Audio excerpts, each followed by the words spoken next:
Welcome back, everybody, to the DomCast, episode 61. We are here on August 4th. Probably been about a week since the last pod. We've had some very special guests this summer, but I definitely think this one is going to be near and dear to the community.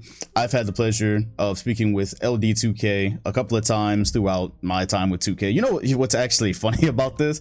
LD, you probably just don't even remember, but before, and one of the reasons I wanted to get you on the podcast is before I even had a YouTube channel or I was even big or anything like that, you were always the guy in the community. I feel like you've always communicated with everyone. I would be tweeting at you. I was probably as a kid rage tweeting at you like a lot of people do. I'm sure you know with 2K fans and whatnot, but you would always answer and, you know, try to take in the feedback and whatnot. So of course, man. Yeah, got to get that out of the way. It's much appreciated. And I will let you reintroduce yourself. I'm not sure if anybody out here is not familiar with who LD2K is, but yeah, let them know what it is you do with 2K and whatnot, and we'll jump in right from there.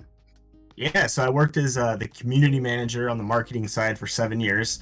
Decided to kind of move on from that and came back, and now I work on the visual concept side, the development side, and I work on 2K TV as a host and producer on the show, and get to work with the community directly every single week. So you'll probably be seeing a lot of my face on the TV, and I apologize for that, but I'm glad I can connect with so many great people. Yeah, no, it's great. Anytime there's some type of feedback or whatever, I've always felt like I could reach out. And for you, I'm curious. So I got my start playing 2K. Gosh, now it's been, my official start was actually 2K5. That's the first time I ever actually touched an NBA 2K game. Ben Wallace. Yeah, was it Wallace or Bill? It was Wallace. It was Ben Wallace. 2K5 Wallace. Yeah. Okay, yeah. I thought I had him confused with Billups, but yeah, because my brother owned that one. Then I owned NBA 2K8. That was the one I actually got for Christmas, and I've never looked back since. When did you get into 2K? When was your first one? So my first one was on the Dreamcast. So I was diabetic growing up. So admittedly, my mom, she kind of kept me close to home just to make sure I was, taking care of myself and eating properly and not having like low blood sugar attacks and stuff. So a lot of my friends would come to my house. So I would kind of milk that a little bit to get like the latest games. So everybody would want to come hang out and play. And I remember I had a Dreamcast, and NBA 2K came out, and it was it was 99. And I was like in middle school, I think 7th grade when it came out, something like that. I'm kind of showing my age here. Right. But once I played that, it was like life-changing. Right. Like this game, I couldn't get off of it. I mean, my friends, I remember specifically we would make buy each other boxes of Slim Jims, and like the loser of the head-to-head match would have to buy each other's lunch the next day or something. So it was just really fun. And at the time, like when the Dreamcast graphics came out, the gameplay, the way that the players emoted, the atmosphere, back in like the 2000s, a lot of people probably don't remember this, especially the younger crowd, but like they had like these laser entrances to the NBA games. And during that time, 99, 2000, 2001, 2002, the Lakers were winning, that was during the three-peat. So they had their like official intro. So I was lucky enough, my dad took me to a lot of Laker games. Basketball was like everything to me. So whether I was outside practicing and shooting jumpers all night with friends, playing 2K, watching, games, it was just like anything I could consume basketball. It just took my mind off everything else that was going on in my life. It was really an outlet for me, and playing 2K specifically was always just, it bonded me with so many great people before I even came to 2K, right? So it was just always, it kind of holds a special place in my heart in terms of video games, and it's always been my favorite franchise. Yeah, and for you that's got to be crazy, because just in my life, obviously I look back now, it's been 14 years straight, but it's been even longer for you. It sounds like it's been about 20 years. And of course, probably dumb question, obviously that means you've owned or played, well, obviously you've played them all, but you've owned every 2K then, more than likely.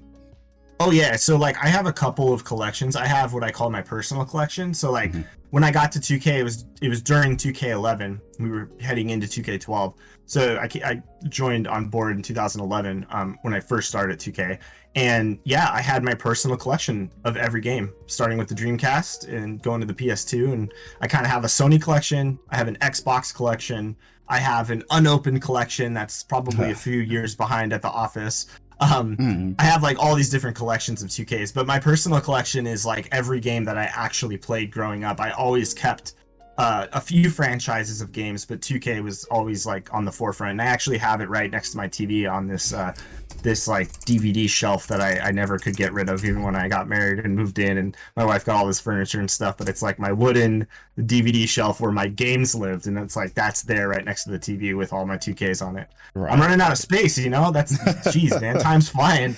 But I played every 2K inside and out, and like I said, like just before even joining 2K up to that 2K11, just so many memories, and it's crazy to think about how it's come full circle, and now you have an opportunity to work alongside many talented people on both sides, both on marketing and obviously our tremendously talented development team. It's been just kind of like a dream come true, to be honest, and most importantly, connecting with fans and doing community stuff. Like that's what I'm passionate about as like a human being. I love connecting with people and you know, hearing success stories and hearing people do these cool things and how 2K's changed their life. Like I can relate to all that, so I love that part of the job, man. 2K TV is just it being able to focus on the community is like my favorite thing in the world. For sure. Yeah, this conversation will, for me, be all over the place, because even just some of the things you mentioned there, I'm like, I didn't even have it written down, but I want to jump into it. So just apologizing to you and the viewers all at once. This is a cool thing for me as well. So I'm just as interested as y'all are in a lot of this. And you mentioned NBA 2K11, so I've got to get into that bag. That's the first one since Michael Jordan had retired that he was in the game, if I can remember. He was probably in what, 2K3 or 4 before that or something, and then 11 comes out and you get him back. So how long, and I'm not sure how long you've been with 2K by that point. I guess that just to set that up, how long have you actually worked with 2K? That would be useful knowledge in all of this for me. So I joined 2K in 2011, and we were nearing the launch of 2K12 at the time. So I was there a couple months before the launch. Yeah. Okay, I see. So I'm glad I asked that, because this question wouldn't even make sense then. Well, I'll pivot to the other one then, because you have like 20 years in on these 2K games. Do you have an opinion on like which one is your favorite or which one is the best to you? Because that's a constant thing you see on Twitter. That's a conversation we have, especially during the off season when it comes to 2K every year. We always go back, and I think a lot of us end up feeling nostalgic about these games. And you know, like you said, for all the memories it's created for you, it's done the same for a lot of us as well. So do you have a personal favorite out of all of these? It's a tough question, man. It's like asking me to like name my favorite thing about my wife. You know, if she asked me that question, I better come prepared. So, or as I say on Twitter, it's like trying to ask me what my favorite child is. You know what I mean? It's I don't even think that's a fair question for anybody that's a parent. So, I think you know, 2K11 holds a special place in my heart because I remember the Jordan moments. Yeah. And that was the first time where, you know, my dad was a huge sports fan, but he couldn't give two shits about video games. And he never had any interest in them, and, you know, thought I played too much growing up and whatnot. But like, I remember specifically 2K11 was one of the first times where I was telling him about the Jordan mode, and I pop it in, I'm playing it. And I remember specifically he came when I was visiting home. He came into the room, and he was saying, "Oh my God, like that's the entire lineup of like, you know, the Lakers and like the, you know," and he's seeing these historic players and these historic events, and he remembered these, you know, and so he's talking to me. He's like, "This is so crazy," and it was the first time that like you had someone be interested in gaming, which was a huge passion of mine. That would have never looked that way. So I always thought that was kind of special just because of the Jordan moments. And you know, I can say this now, they're coming back for 23. Yes, sir. So my favorite 2K may end up being 23, just because of what we're doing. And I can't say more than that at this moment, but it's I'm on cloud 9 about it. So yeah, but 2K11 holds a special place in my heart. From a marketing standpoint and working on the games, I really loved when we did the Kobe cover, you know, with him waving. I had a big, you know, a big part in making that happen. So obviously Kobe's my favorite player of all time. I've been fortunate enough to work for him before 2K, and obviously working with him alongside the 2K team And then obviously him passing, and now we're celebrating him and keeping him known to the next generation of young fans, through 2K. So it's tough to say that cover in particular comes to mind. And I think from a competitive standpoint, I really like 2K17. Okay. Like, I remember we were on Rec and Pro-Am like every single night. Right. Me and my buddies. Now my point guard is gone because he decided to have 3 kids. How selfish of him, right? So we're kind of out of a point guard at the moment. So like, yeah, 2K17. I mean, I really liked what we did with 22. I just thought 22 was a really solid game all the way around. Adding seasons was something that I knew fans would be pretty stoked about. And I've always said, when people have like disagreements, like, always let 2K know what you like and what you don't like, and just be respectful about it, because if you're not being respectful, they're not, it's going to get tossed, right? You're right. Like, if you tell us to go F ourselves, we're not going to read, even if you have the best point you could possibly make, just say it without, say it in a way where you have some decorum. But people are passionate, and not everybody knows how to convey that passion. So it's like, think about things. And that's, sometimes it's like, yeah, you got to deliver bad news as a community manager. Right. Going back to your original question, we'll get into all that stuff. I have to say 2K11, because of the modes, having Jordan so integrated in it, but I think that's going to be quickly surpassed by 23. Right.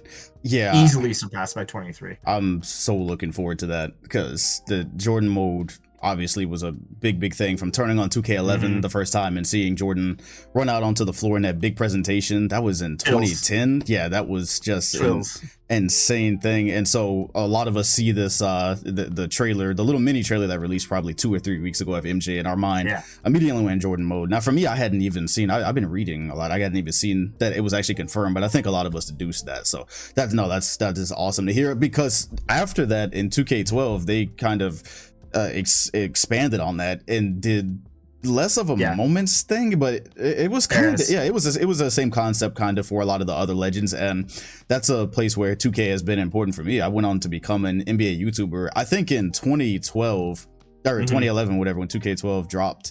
That was kind of, it wasn't the first time I ever went back and looked at the history of the game, but being able to see those modes, it did stoke my curiosity of, the filter that they had with the filter. And the older players. And I was like, you know what? I'm really interested in these guys now. I started mixing the legends with the current players, which was before my team. I think that was a year before my team came out, so that wasn't really a popular thing yet, but that kind of stoked my interest in the history of the game, man. So so really cool to see moments coming back.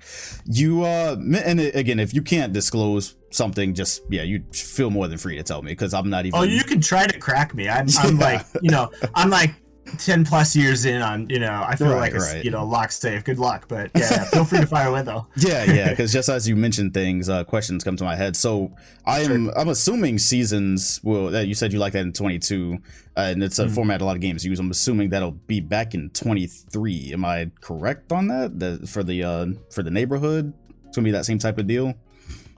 I mean, I'm waiting for official confirmation from the NBA 2K channel, just like you. But I mean, what do you think about seasons? I think that for me, first of all, it definitely gives you a reason, or that's the template for giving you a reason to go on and play and get your friends and play. I guess the thing that we're 100% most curious about is the rewards, because for some of the seasons, there'll be one season where I think it started off really strong. You had the go-kart at the beginning of the year. And then some of the level 40 rewards would be like, oh, well, that doesn't feel as fulfilling to go on and reach level 40, because it does take quite a bit of time if you play a certain amount. So I commend everybody who's hit level 40. I feel accomplished at like level 8. I'm like, okay, I'm good. I'm good now.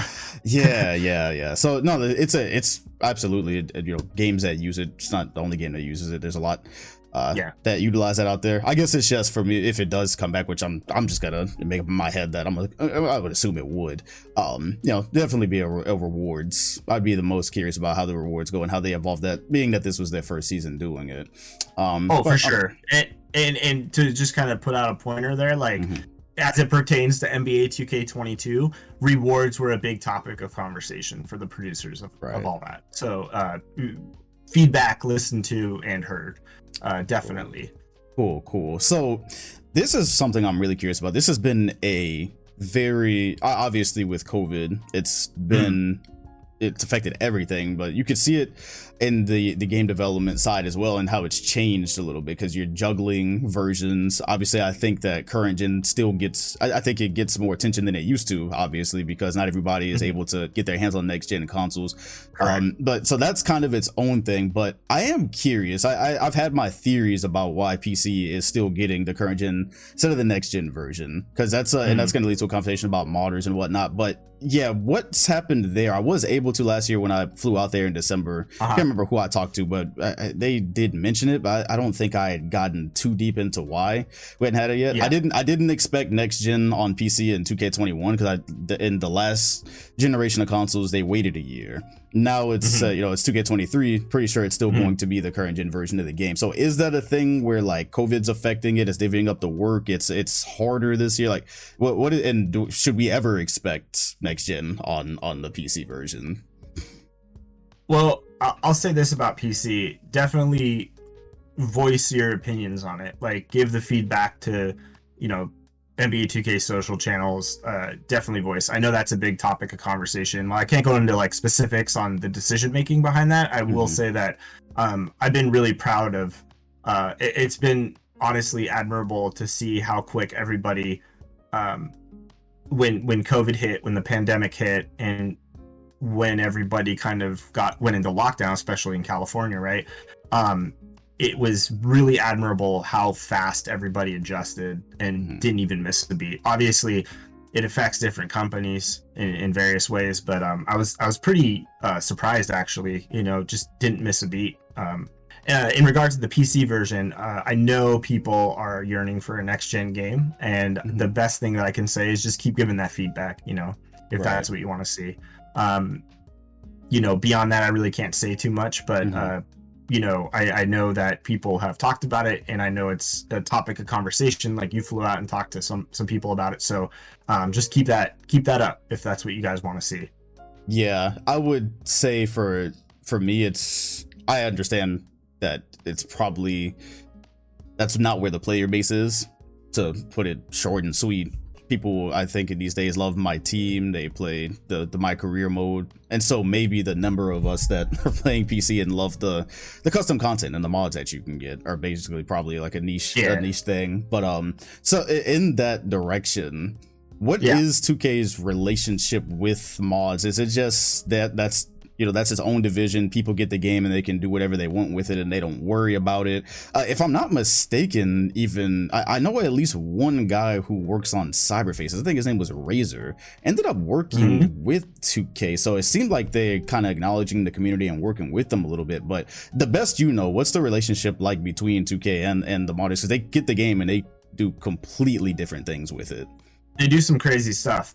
There's a couple layers. This is kind of speaking from like the marketing side. So there's a lot of layers of approvals, whether it be the NBA, player agents, partnerships that you are with, which stem from the NBA's partnerships. So there's a lot of boundaries that we can't do, right? Like, I'm gonna give a really broad example, right?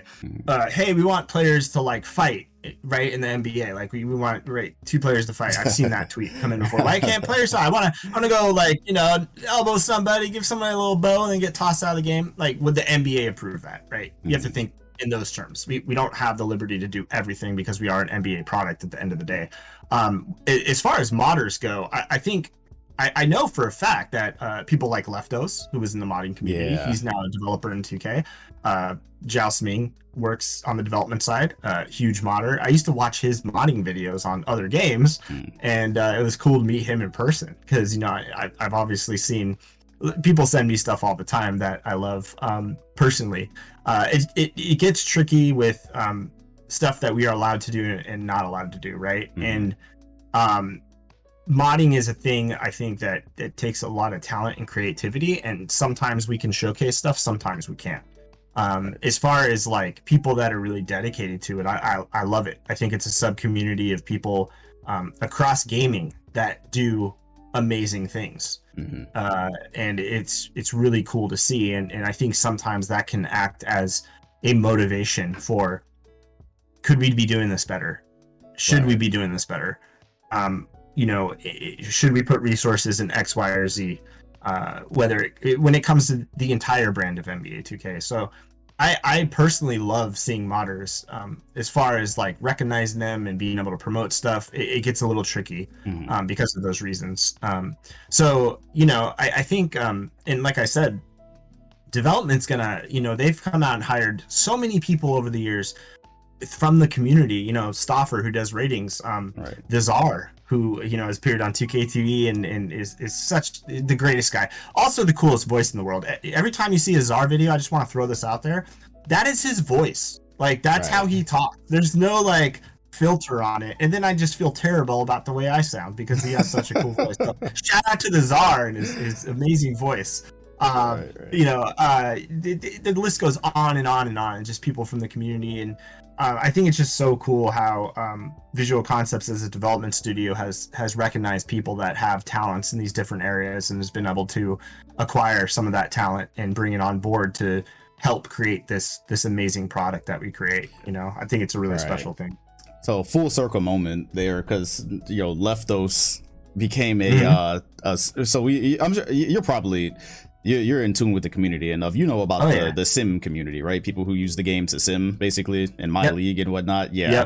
So I was doing that on stream probably at 2K20, and Leftos actually, he became kind of a meme in the chat. I didn't actually know he was a developer now or a modder or anything, but became a meme because we drafted him and he became a superstar and won next to LeBron and everything. So for those that are listening and remember Leftos, now that's an actual person that works with 2K. I think I had heard that, but I'm not now we actually confirm that. So those of y'all also listening who are interested in PC, like, we just got to be loud about it, because there is a community out there of us who do use it, who would absolutely love the next gen version to be out there and see what modders could do with that version. Would be absolutely crazy.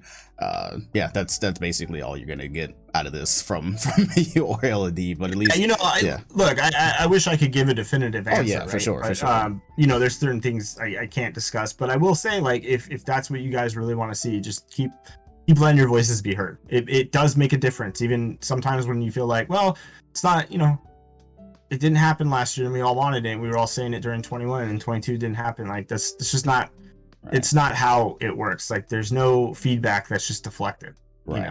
Decisions will be made and stuff, but like, just keep your voice up for any kind of feedback when it comes to 2K as a whole. Because I'll tell you what, when I look at feedback, it's not what we're doing right. I don't care about what we're doing right. I always, when I worked as a community manager, it's always like, what are we doing wrong, right? Like, what can we improve on? And I know that's the attitude of so many like developers, producers, who are out there. And I will say this, I think that I won't get in trouble saying this, I hope. When I came to the development side, I always had a great relationship with the developers. Obviously, you don't get to sit and talk it up all day when you work on, the marketing side, because we're so busy with separate stuff from development.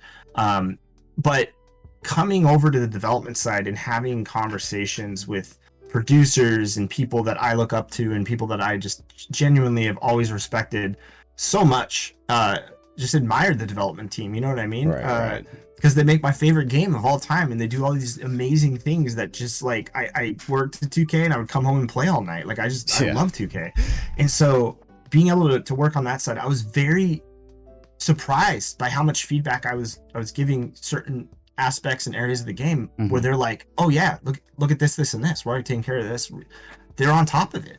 And I think that's such a great thing that they are on top of so much feedback. And that doesn't necessarily mean you collect a bunch of feedback, it gets addressed, or it's immediately going to be like the decision of what's going to immediately happen. But this is all gathered and put into conversations, so when the decision making happens, cool things can be added to the game, right? So it's cool to be on that side and to see how on top of things they are. That was really cool, personally, working as a community manager for 7 years, to see that up close and personal, when I came back to the development side. So on that front, I have probably been the only voice that really, I don't know if I'm the only one that cares about this, but I'm a bit old school again. I've been playing it since forever, really, if you want to count, since 2005. So I come from an era where 1v1 was just a big thing. I grew up playing what's essentially PlayNow Online. Yeah, and obviously other modes came and drowned that out. People jumped to my team, they jumped to my career. I feel like the majority of the player base does not say a word about PlayNow Online. Therefore, it has been more or less structurally the same mode since around 2K16. And I'm curious about this mode because this one, it's 1v1. It's very simple. It's a very simple concept. Will we ever see? I know what they were trying to do in terms of making it blind matches, because I can remember back in the 2K13 days and beyond, where you get online and people immediately jump to the best team. I feel like it was probably to address that. But the tier system has, I feel like for a lot of us, caused a lot of issues throughout the years. Is there any like movement on P&O, and maybe even ever getting back that freedom to just get to a screen with another person and pick teams, pick who you want to pick? Because when you get to the tier system, you pick a team and it may go against a higher tier team that the matchup doesn't make any sense. One thing that happens a whole lot is you end up playing the same team. So I think when I first picked it up, I was like the 2016 Clippers, and I'm playing the 2016 Clippers, but because it was blind, we ended up doing the same thing. Yeah, is there any movement on that, or is that just something that's kind of being left behind with the times? Because I'm a realist. It's an outdated mode, but I still have love for it. I feel like I'm the only person who clamours for it every year. Yeah, I'm right there with you. I love playing head to head actually a lot. So I'm right there with you. Obviously that's what I grew up on, right? There wasn't, team up or my team, exactly. Or, that's what I grew up. Head to head was it. I think there's definitely room for improvement. I think it's one of those situations where it's like, you look at something and what were we addressing there? Like the DNF rate, right? Like did not finish rate. Like people quitting is a major problem across gaming. So how do you cut down on that percentage of people quitting, right? You start to implement things. Will they cause more things that people may not like? Maybe, but you get quitters to kind of stop quitting at a high rate. I think that's kind of the approach that they took. I think I remember one of the developers talking about that. But I think you have to look at it from a perspective of like, we always want to try to make every mode enjoyable for people, and I think quitting in head-to-head matches of any kind is going to happen. Like, I have a friend who has beaten me 3 times at 2K, and I quit every single time on him. I'm not going to name him. I'm not going to give him that satisfaction. You know who you are, motherfucker. I'm not going to give you that satisfaction. But rage quitting in any kind of game that I play online, it just happens. So I think you have to look at it from the perspective of like, how do we combat player behavior, right? So it's always going to be a struggle to solve that issue. There's no right or wrong answer, but let the ideas flow in on how we can improve the mode for sure. I love head to head personally, I grew up on that, so I'm right there with you. Yeah, I very much grew up on head to head, so I remember the issues that it had. But that was the biggest issue, is getting to the screen and somebody just pretty much picks the most OP team. So I imagine today, if we had a head to head, just a team selection screen like we used to have, more often than not, you're probably going to run into the 2017 Warriors, and then that match is not going to be worth playing like 9 times out of 10 if you pick a regular team. So that's something I will definitely be trying to provide some feedback about, or trying to get whatever PlayNow Online community is left out there, because I don't even know who else really likes it or plays it anymore.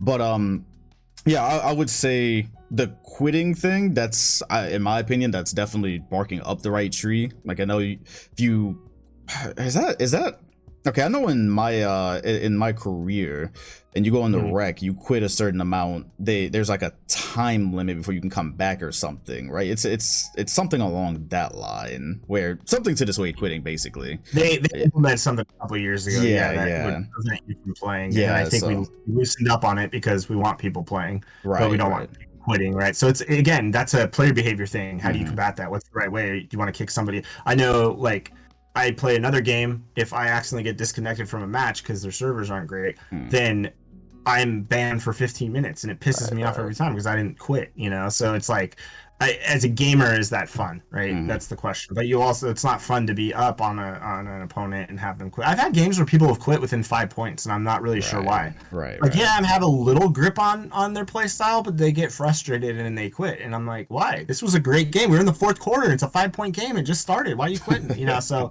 it's a tough one. Yeah, I think me and my friends before, because we had talked about, I wish I would have written down a lot of the feedback that we had for PNO, but I think we'd even discussed, I know they give rewards in PlayNow Online, so something along those lines for picking certain teams, if there were to ever be a scenario where you could, not have to go on the blind matches again, just something to, just how quitting is dissuade, maybe something to dissuade using the most OP teams, because that is kind of what ends up leading to quitting when the matchups are super lopsided, or you can't, maybe you don't even want to play the mode because somebody's going to use a certain team. So yeah, hopefully there's enough noise made about that mode, but I was just curious about it anyways, so there will be other time for feedback. But there goes some of the thought process. Now, PlayNow Online, yeah, All-Star Team Up is pretty much the same. It's incorporated into PlayNow. The entire group of us that play that, this group of YouTubers, we are extremely curious about what happened to that mode, because we're playing it in 2K21. We're playing it on next gen. I feel like it was actually becoming a thing. Like, Click Productions was in on it. We might have ended up having Agent Zero in. He's in the group. He didn't really ever play, but Low, like a lot of decent named YouTubers were getting in on it and playing it. Fans were enjoying it. Come to 2K22 next gen, it's not there, but it's on current gen. Is there any insight there on why that mode disappeared? Would it be coming back to next gen? Because I know there's like a way to do it now, but it's not like it was last year. Yeah, and it's not like it's current gen. There's a way to do it, and we actually shot a couple 2K TV episodes playing like Bash World and King Jordan and stuff. We had some pretty heated matchups on playing that mode on next gen, actually, and kind of educating people on how to do that, because there is a way to do it. But I've provided internal feedback to those groups as well. So while I can't say more than that, yeah, for sure. Definitely speak up. I can say, look, I can scream at the rooftops and give my opinions on things, but what I do is I provide that internal feedback to the groups, and there's those it's in the conversation, right? So yeah, and you're talking about a mode that I absolutely love. I think that's my number. Team Up is incredibly fun. It's a great way to connect with friends and play against opponents, and it's also kind of a way, I think a lot of people don't like to play Team Up because they'll get exposed real quick. It's easy when you're building your My players to the exact specs that you want, but when you get out there and you have to start knowing the knowledge of all the NBA players, it's a little tougher. So I love Team Up, man. Like, I love it, and I promise you there's not an advocate for that mode bigger in the entire company than me. So I hear you. Yeah, no, for sure. Team Up was a mode that I think a lot of people completely ignored up until last year. I always saw it, and as a matter of fact, correct me if I'm wrong, that idea popped up in NBA 2K9, correct? That was the first time you were able to do the everyone control one player. I know for me it barely worked back then. Servers were a lot different. Yeah, I mean, I think it was a great mode. It's kind of like that concept of player lock. So then, my career became a thing, around 10. So that whole concept of player lock was really where I think that mode was developed from. I'm just speculating here. Sorry, my beagle's hungry. Oh, you're good. You're good. And like you mentioned, there's been so many content creators that just love getting a part of these big groups. I know a lot of content creators came together with me just reaching out and be like, let's live stream all 9 of you live stream. Let's just play a big 5v5 team up game right now. Right. So those are like some of my personal favorite memories of playing 2K is Team Up. So yeah, I just love the mode. Yeah, I think a lot of us just want for that to be exactly like it is in current gen, because in current gen you just you just click it, you go to the menu, get your guys together, and that's how it was before. And go ahead. Oh yeah, sorry, I was gonna say, and I will add in there that it's a little hidden in next gen, but that's why we do things on 2K TV to promote stuff like that. Right. Because I think people should be playing the mode. I think it's fantastic. You have to jump through a little loop on next gen. I totally understand that feedback. I've gotten a lot of that, and it's been discussed internally. So yeah.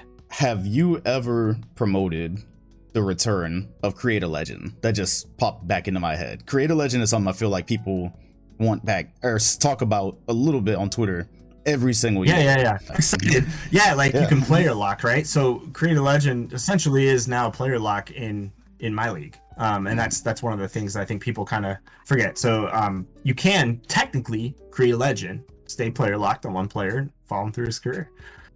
Yeah, and I remember somebody was doing that because on PC with the modding community, they were able to make it look almost identical to what to what it was, because it kind of followed the whole My Career format, except it was just, you know, this guy. And I remember they were able to kind of duplicate it, but you know, something like exactly like how that was, I feel like it comes back. But yeah, technically you can duplicate it, especially if you're on PC. I've seen people perfectly duplicate it before, so yeah, that is something that came to my mind there. All right, this is something I'm just like personally interested in, because we talked about 2K11. That was the first time there was, I feel like a lot of people don't remember, there was legends in the game kind of before that. They were on these random old teams, basically. It was nowhere near as centralized as it is now, where you have the 90s Bulls and such. But anyways, yeah, 2K11 kind of started that, and you get the Jordan and you get some of his rivals. After that, it just kept on growing and growing. Yeah. And I think the community is super curious about what is the process of getting these historic players in the game, because one thing that really stuck out to me, I remember probably a year or two ago, every single year, obviously, we ask for the 2010 Lakers. I think we understand if you can't get a certain amount of players, there's probably no reason for the team to even be in the game. I remember an interaction that popped up on the timeline of Ronnie2K saying, like, oh, we're trying to, or we basically can't get a hold of Andrew Bynum, or we're trying to reach Andrew Bynum, and we just can't get to him, and so he's out, and then obviously Gasol's not even there anymore. But so what is that like a really difficult thing to reach out, or is it just the players? Some players are like, nah, I don't want to be in the game, or what is that like? Because you get especially over the years, obviously a lot of those guys have become generics over the years, but when it started, you get full 12 man rosters. You have to go reach out to individual guys and see if they want to be there one by one. What is that like in getting these guys to create historic teams? That's a very good question. Well, I can't provide a lot of details on this, but I will say that there are certain players that become that we have access to post-career, post-retirement, and then there are certain players we do not. So it is a process. Now, I will unequivocally say there is not a person on this earth that wants the 2009-2010 Lakers inside the game more than me, and I promise you that is looked at every single year. It's at what point do you want to put a team in if you don't have a starting player, exactly, right? Yeah, and that's tough. That's a tough decision. We want to work with everybody. Sometimes certain people or certain players don't have any interest of being in a video game. It could just be that simple. It's not a matter of acquiring them. It's a matter of no interest. So people have different paths post-retirement and stuff, but I think we've done it's really just a remarkable job of how many players we've been able to have in our game and have their memories live on and have these different variations of their careers through my team, and there's no point where we feel satisfied with it, and I know that's the attitude across the company. And so, okay, so I know that doesn't really answer the question, but that's trying fine. to be as broad as possible. Oh yeah. No, I hoped in bringing you on, at least some of the audience would understand. There's obviously certain things you can't peel the tape back on. So for sure, yeah. So hopefully that's just implied. But so speaking of that though, what do you know about that part? Because I'm not pretty sure. I know for a fact that maybe I'm blanking on some of the names, but there are certain historic players that are in my team, but then they're missing from a historic roster. Is that can't be a use thing, because if they're in the game, they're in the game. Not necessarily. Really? Don't assume that, and I'll just say that. Yeah. Oh. So you might only be able to acquire a player for a mode. Okay. Yeah.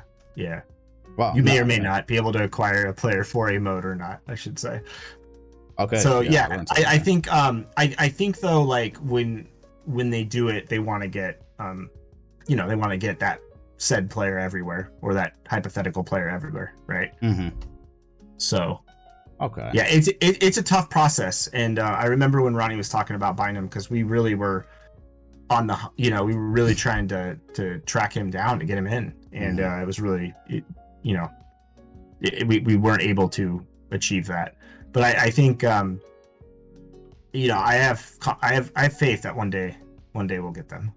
Right. Okay, I learned something there, because I absolutely wouldn't have thought that they could be in one mode, not the other. All right, so that answers that question then. That's definitely something. It's all dependent on, it's dependent on a couple variables. Right. I'll just put it that way. Okay. Can't really go into it more than that. I think people can put two and two together, but yeah. For sure. Depending on a couple things. For sure. So moving on, so that's the historic players. We talked about team up, talked about P&O, got some good stuff there. You were saying earlier that you believe 2K23 is going to, with some of the stuff you've added, the Jordan challenges and such, that'll end up being one of your favorites. I'm wondering, what do you think is the biggest difference that we're going to feel in 2K23 versus 22? I know a gigantic blog just came out with all the changes. Yeah. I've read through like 95% of it. But from what you know, and probably have, having been able to have your hands on it a little bit, what do you think is the biggest difference that players are going to feel? All right, so not to be disingenuous, but surprisingly, I have not actually had hands on with 23. I've learned a lot about the game.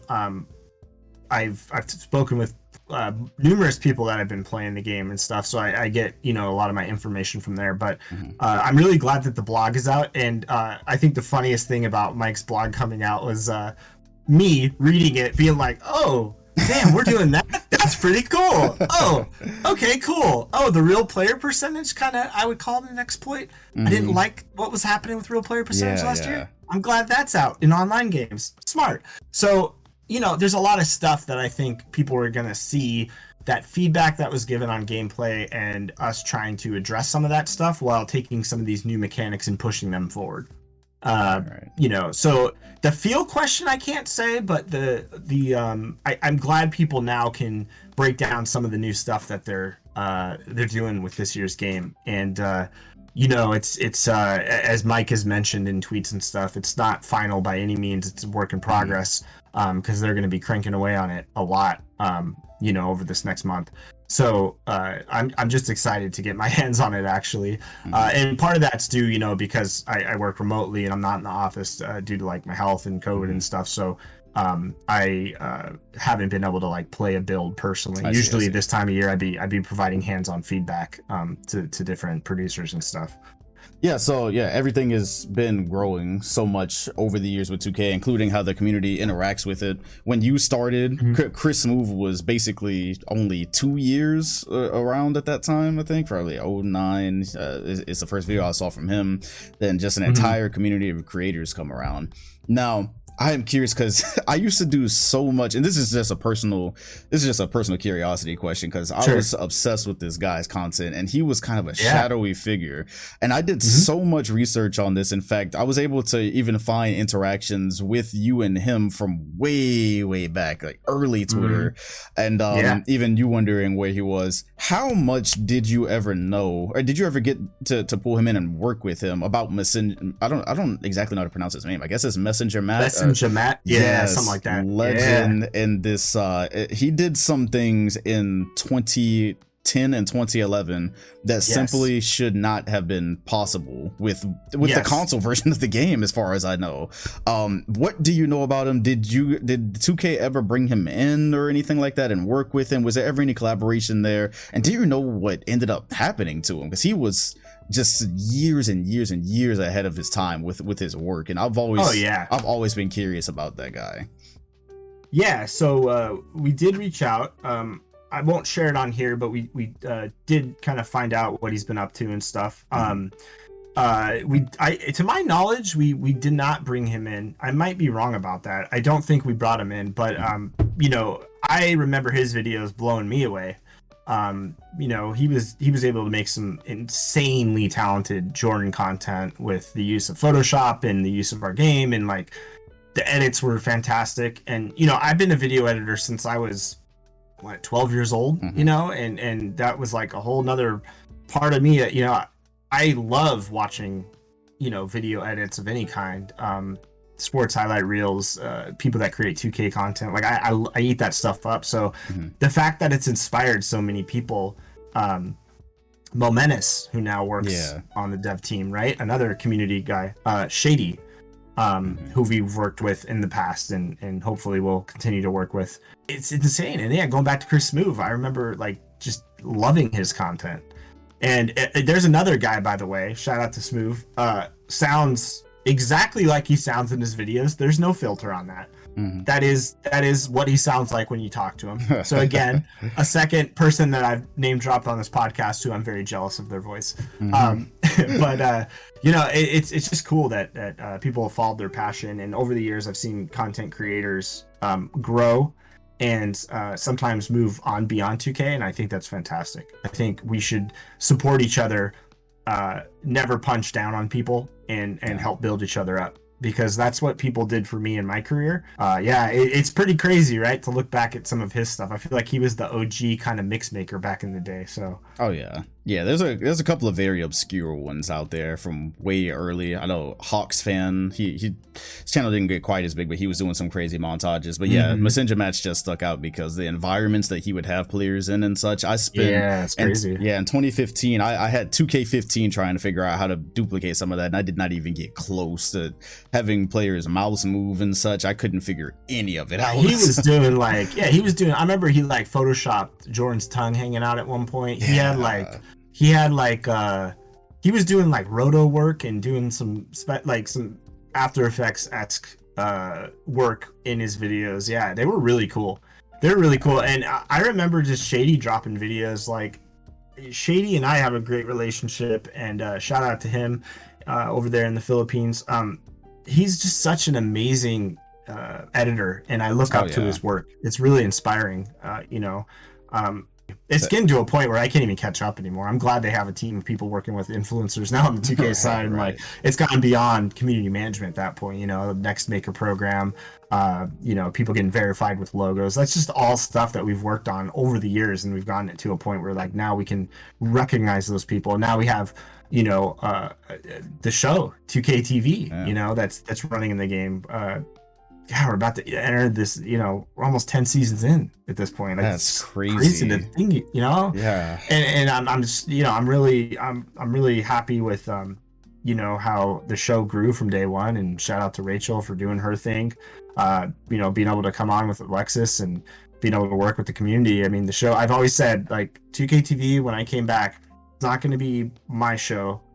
Like, you are going to be the star of the show, and that's my mentality from day one. And I think we've really built something pretty awesome to really showcase a lot of talented people and people that are doing amazing things through 2K. And it's just sometimes it's just like hard to believe that we are able to find guests like that, like the Father's Day episode where I just joined a random Xbox party, which is probably not the smartest thing. Sometimes people are a little hostile towards me, but they were great, and they were a father and son. Not that they were best friends the way they were jawing at each other. So I invited them onto the show, and like that was just such a cool story. Like, how cool is that? They're father and son. They live in different states. They get on and play 2K for hours every other night, every night that they can, and play together. I just that like literally was the true story of how I found those two. So I just love it. I love everything about it. So the community is just like, I think it's the lifeblood of what we do. Yeah, as mad as we all get at the game sometimes, I think you wouldn't find any 2K player that wouldn't acknowledge the imprint that it's had on their life in gaming. I remember vividly being a senior in high school on early release 10 years ago, playing 2K13 with my buddy online all the time. I put in so many hours, and now we have all this technology.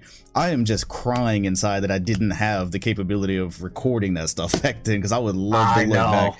Yeah, the oldest stuff I have, and I treasure it. I have it on a USB sitting inside my drawer, because on the PlayStation 3, you could save replays back then. You could right stick and then save the replay, and I was actually able to go and get that data, so I can just plug it up to a PS3 anytime, and I can go see replays from my league and such that I did in 2K11. And so I've made copies and everything, so I'll never lose all of that. But that's all I have. That's all I have from my childhood with 2K. But it's definitely affected all of us. I've got only one more specific question, and then I'll let you go here. But this has been great.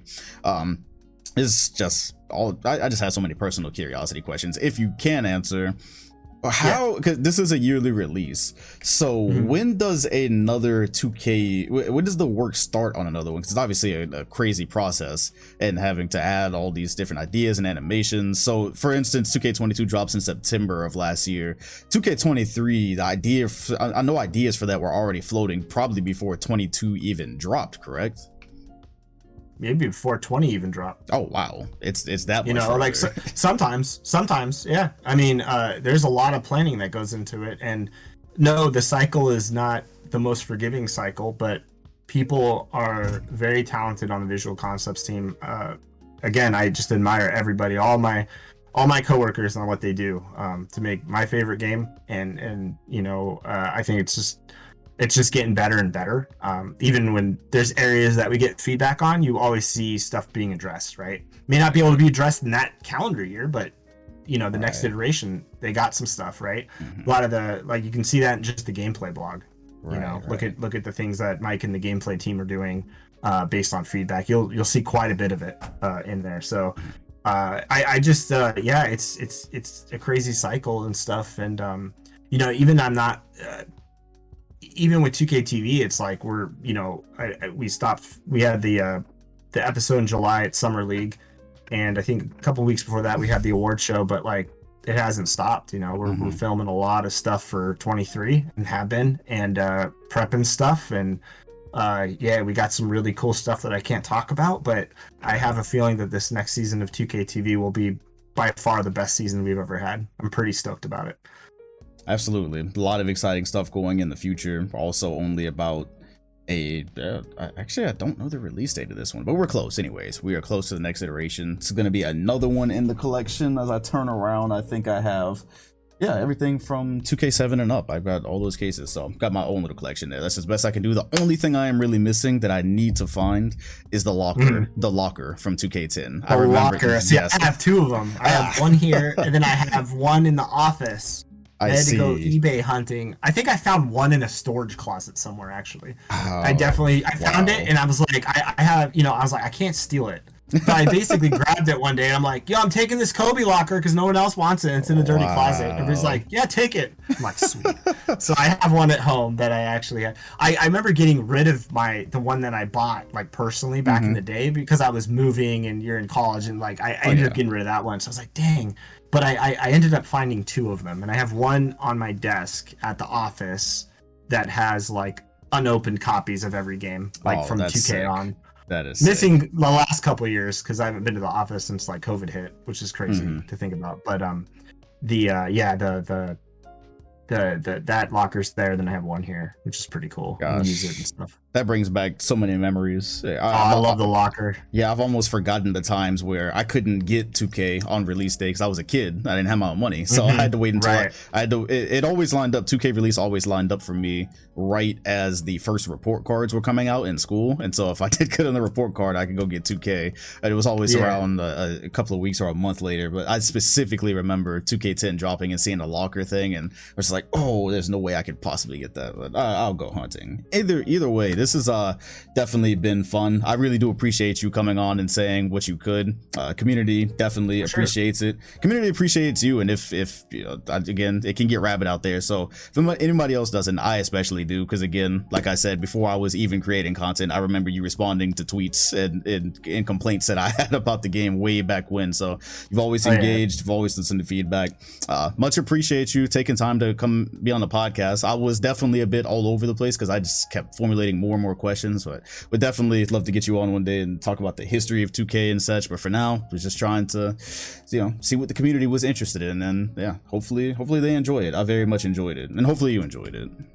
Yeah, hopefully it provides some insight. Like I said, I can't go into details about certain things, obviously, but hopefully it provides a little bit of insight in how things operate. And I think you see that with more transparency too on a lot of things these days. I think there's a lot of cool stuff that like the marketing team's doing, and Ronnie being out there everywhere. Like, I think it's just cool to see how people have evolved, and we've been able to infuse community right into the game, and I love that. I just love that. So I appreciate you having me on, and I will I'll gladly come on anytime. So just shoot me a DM and I'll be back. Absolutely. For those of y'all listening, you know this is on Spotify, it's on YouTube, it's on Apple Podcasts, so if you could, leave a like on YouTube, leave a rating on either Spotify or Apple Podcasts, but of course, since I forgot to say that at the beginning, it's probably going to be useless now. Either way, I very much enjoyed this. Appreciate you all, and I will see y'all on the next one.